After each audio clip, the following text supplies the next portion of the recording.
Halo adik-adik, apa kabar semuanya? Semoga semuanya dalam keadaan sehat dan tetap semangat. Perkenalkan, nama saya Wita Kristabel Timorinsyah Sinaga dengan NIM 41833211014 dari Prodi Pendidikan Fisika. Dan jangan lupa selalu mencuci tangan, menjaga jarak, dan menggunakan masker saat beraktivitas di luar rumah.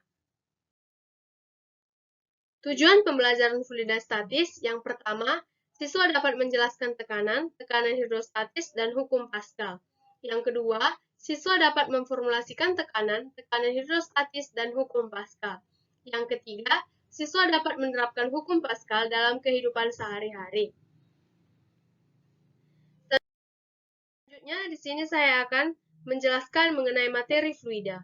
Fluida adalah zat yang dapat mengalir dan memberikan sedikit hambatan terhadap perubahan bentuk ketika ditekan. Zat cair dan gas merupakan fluida terbagi menjadi dua, yaitu fluida statis dan fluida dinamis. Fluida merupakan salah satu zat yang dapat mengalir dan cenderung tidak tetap, yaitu tergantung pada wadah.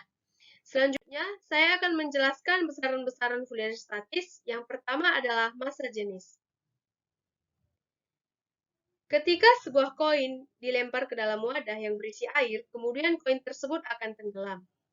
Selanjutnya, jika gabus dilempar dalam sebuah wadah, maka gabus tersebut akan mengapung. Semua ini terkait dengan massa jenis yang dimiliki oleh setiap benda. Semakin besar massa jenis sebuah benda, semakin besar peluang benda itu untuk mudah tenggelam. Massa jenis suatu zat didefinisikan sebagai perbandingan antara massa zat itu terhadap volumenya. Massa jenis zat sering juga disebut kerapatan yang merupakan salah satu sifat zat pendukung itu.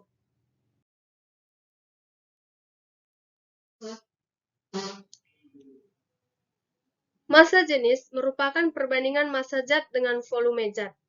Secara matematis, massa jenis dituliskan dengan Rho sama dengan M/V.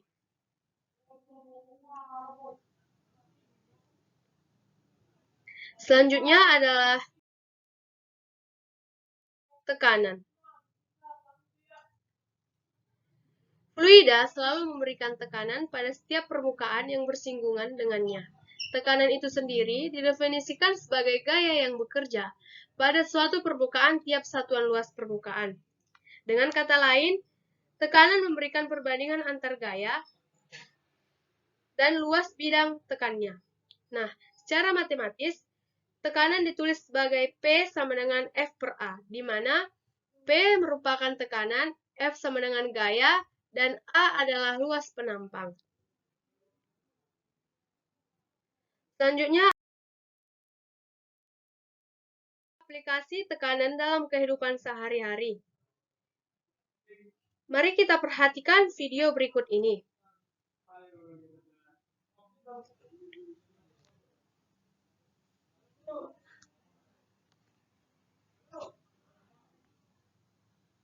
Ada sebuah balon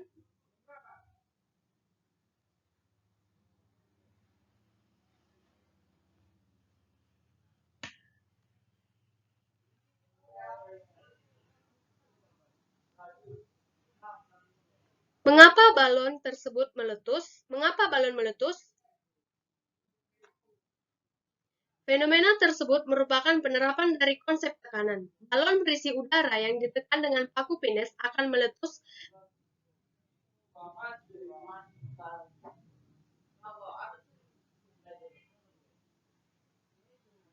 Lalu, apakah yang terjadi jika kita menekan paku dengan jumlah yang banyak?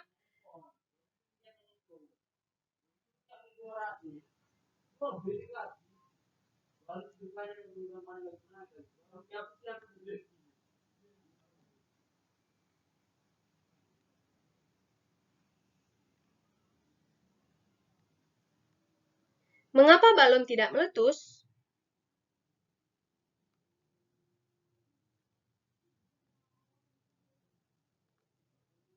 Pada balon yang ditekan dengan banyak paku pinus, balon tidak meletus. Kira-kira mengapa hal tersebut terjadi?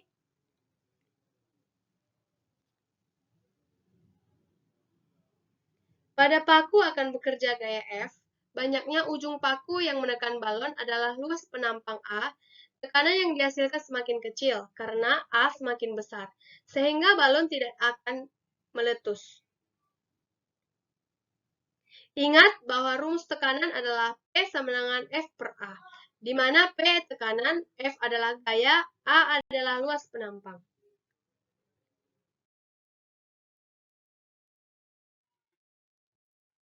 Selanjutnya, aplikasi tekanan hidrostatis dalam kehidupan sehari-hari.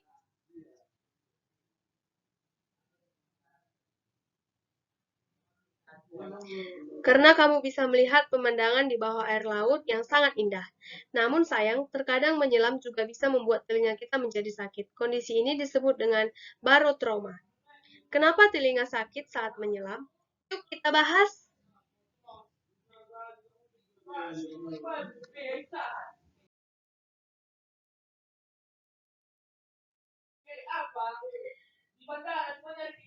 Yang ketiga adalah tekanan hidrostatis.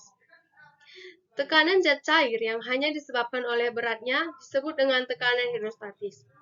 Di sini kita perhatikan ada sebuah tabung berisi air dengan kedalaman H dan gaya berat W. W sama dengan M kali G. Seperti yang sudah dibahas sebelumnya, bahwa konsep tekanan adalah P sama dengan F per A. Gaya sama dengan gaya berat pada lubang.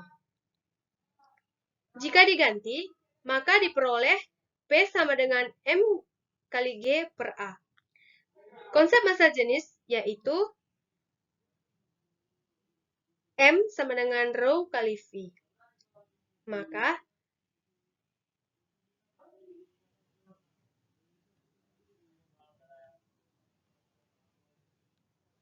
P sama dengan rho kali V kali G kali A.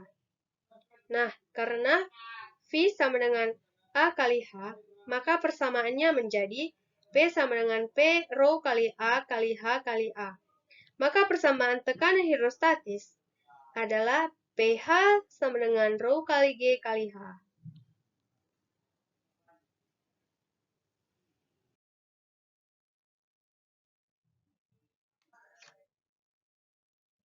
Tekanan hidrostatis berbanding sama dengan kedalaman.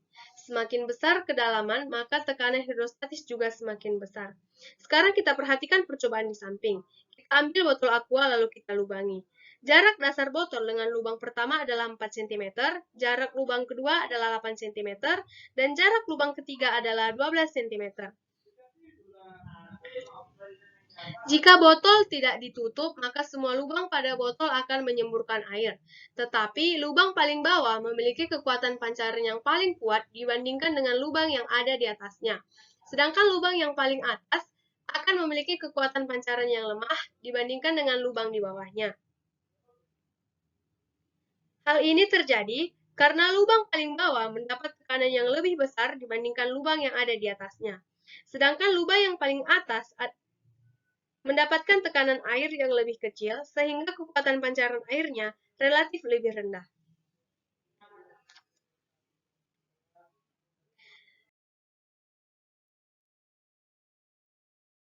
Tekanan udara di permukaan laut dan di dalam laut itu berbeda. Tekanan udara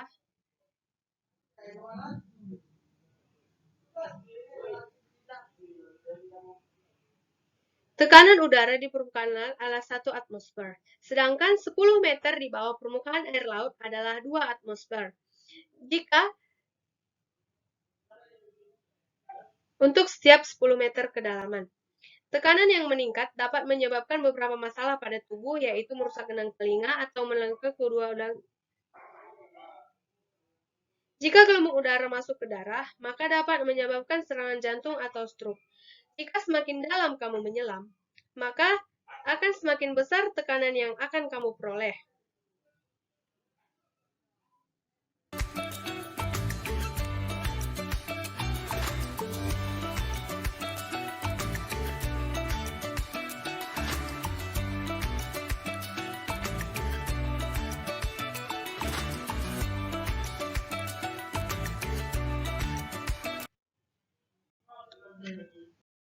Selanjutnya adalah hukum Pascal. Perhatikan percobaan di samping. Ketika balon yang memiliki banyak lubang diisi oleh air keran, maka air memancar dari setiap lubang dengan sama kekuatan.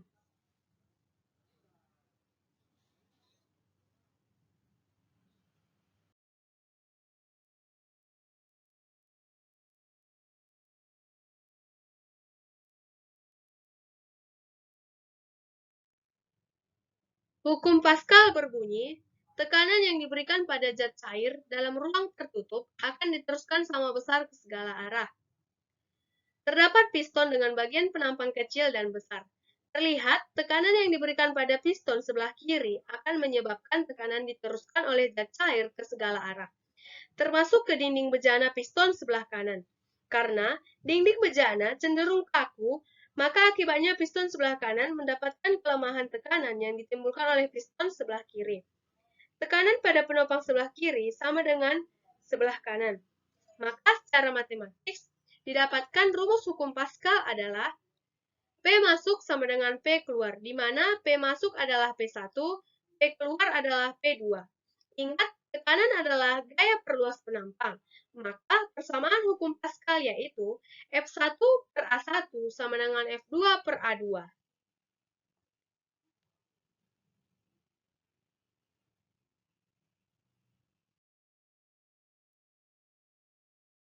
Penerapan hukum Pascal dalam kehidupan sehari-hari. Yang pertama, pompa hidrolik. Yang kedua, rem pengering hidrolik. Yang ketiga, dongkrak hidrolik. Dan yang keempat, mesin hidrolik pengangkat mobil. Saya akan menjelaskan prinsip kerja pada mesin hidrolik pengangkat mobil. Bagaimana mesin pengangkat mobil bisa mengangkat mobilnya hanya dengan gaya yang kecil? Mobil ditempatkan pada ujung silinder besar, kemudian keran dibuka sehingga udara pertahanan tinggi masuk ke ruang A. Udara ini mendorong minyak sehingga minyak bergerak sepanjang pipa, lalu naik ke atas pada pipa penampang besar di penghisap B. Penghisap B terdorong naik ke atas, mengangkat mobil.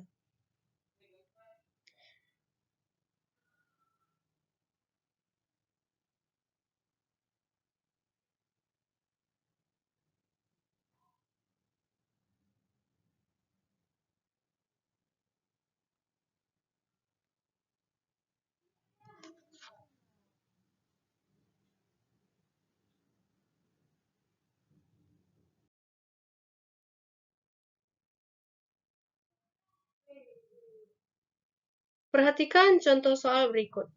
Luas penampang dongkrak hidrolik masing-masing 0,04 meter kuadrat dan 0.